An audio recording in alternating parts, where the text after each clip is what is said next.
you know? And what you should ask yourself is not how many people are reached by this stack of paper. What you should ask yourself is what makes people Google your name. Completely different challenge. You know, so it moves from controlling the infrastructure and distribution chains to the ability to get attention in competition with others.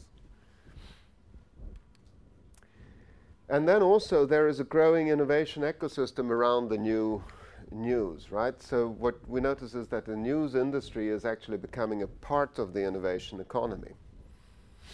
And it hurts because for many news companies, they aren't really prepared for that. And they're having difficulties getting into that. And that's what we're seeing a lot now. And also, there's something called Moore's Law in the world of IT. Moore's Law originally was that Gordon Moore, who was one of the founders of Intel, which is the main company for making microprocessors and integrated circuits, he said that every 18 months, the number of transistors on the same surface space of a chip is doubled. Now that means a lot of things. It means that computing power is doubled. It means that memory space is doubled and so forth. And that's what we see. That drives the whole IT industry. So basically the half-life of any computer or anything, you know, is basically a year and a half. After 3 years, you have relatively seen 1/4 of what you actually purchased because everything else has developed so fast. And that's something that drives the innovation economy very much because, you know, 18 months is not a very long time. So in the innovation economy, you always have to know what to do next. So when you release a product, you already have to know more or less what the next product is going to be. Otherwise, you're in a bad shape. News industry has to go there too. Anything that any new service you launch on the internet today will be obsolete within a not very long time. You have to know what to do next. You have to have a strategy for doing next. What to do next. So what to do next becomes a core business activity, and that is at the center of the innovation economy. When what to do next is the core thing, then you're really an innovation company. All right, so now let's go into innovation journalism covering this then. All right, so one point that should be made is that innovation is more than invention. Innovation and invention is not the same thing. Innovation is a process of creating and delivering new customer value in the marketplace. There are lots of different definitions of innovation. I like this one because it sort of has a good bearing of industry. It shows us that it's both about developing new technology and sort of bringing it out to the customer.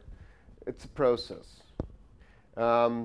Implicit in this is also lots of politics and culture and stuff. We'll see that. If you go to the Oxford Learner's Dictionary, it says innovation is the introduction of something new. I think that's also a pretty good definition.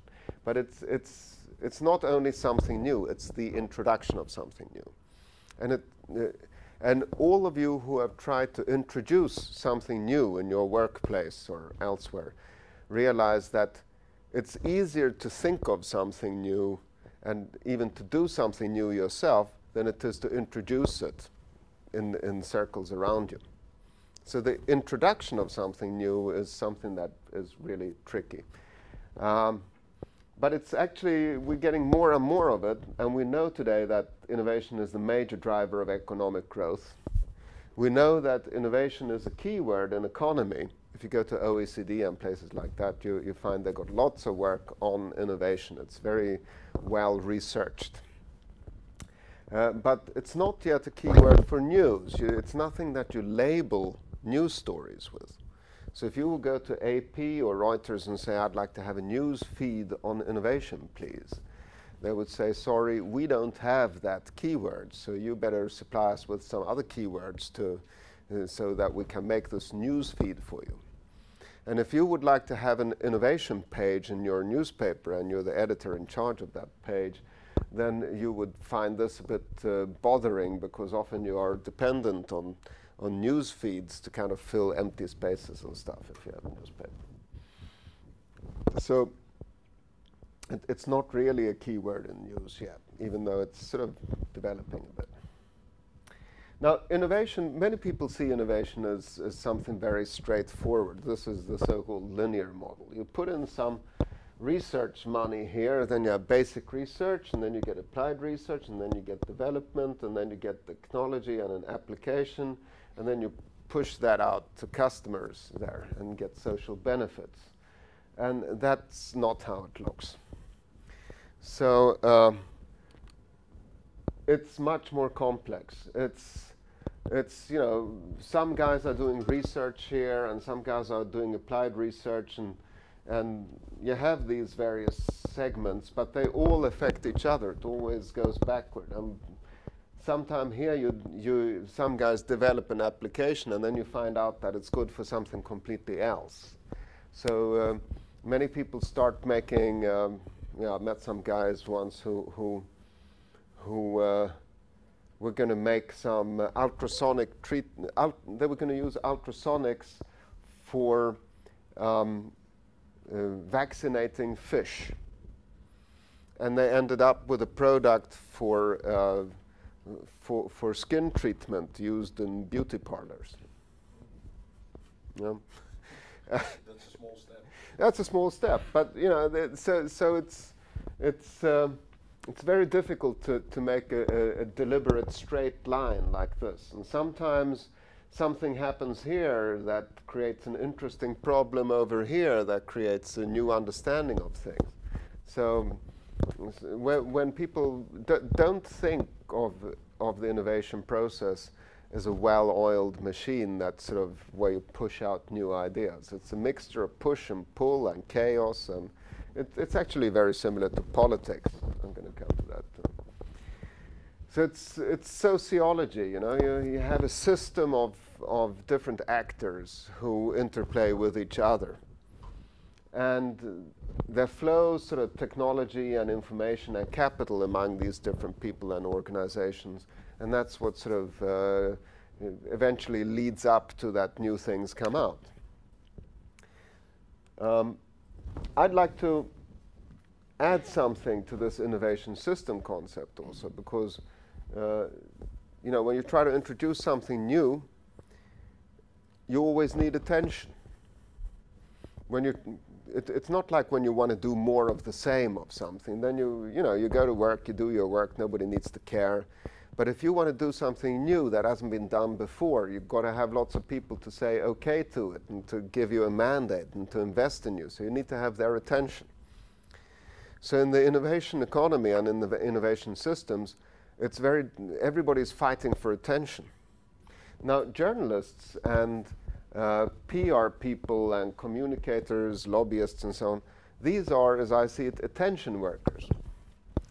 They are a subset of knowledge workers. These attention workers, their job is to generate and broker attention. Journalists, they earn their money through generating attention that then is brokered by the publisher. So I get lots of, I write a nice story, I get it in the newspaper, it gets lots of attention. Somebody measures that attention, and then one can sell ads on it that can share of it. So journalism is, the ad-based journalism model is the art of generating attention, readership attention, and then selling some of that readership attention to advertisers. So potentially, I think this is a very attractive market. If journalists can get into the innovation systems and grab the attention and manage to broker it, well, they'll be in a very good situation, because everybody wants attention there. So that's why I call it the innovation communication system. That is sort of very powerful in the innovation ecosystem. Okay, down to earth here with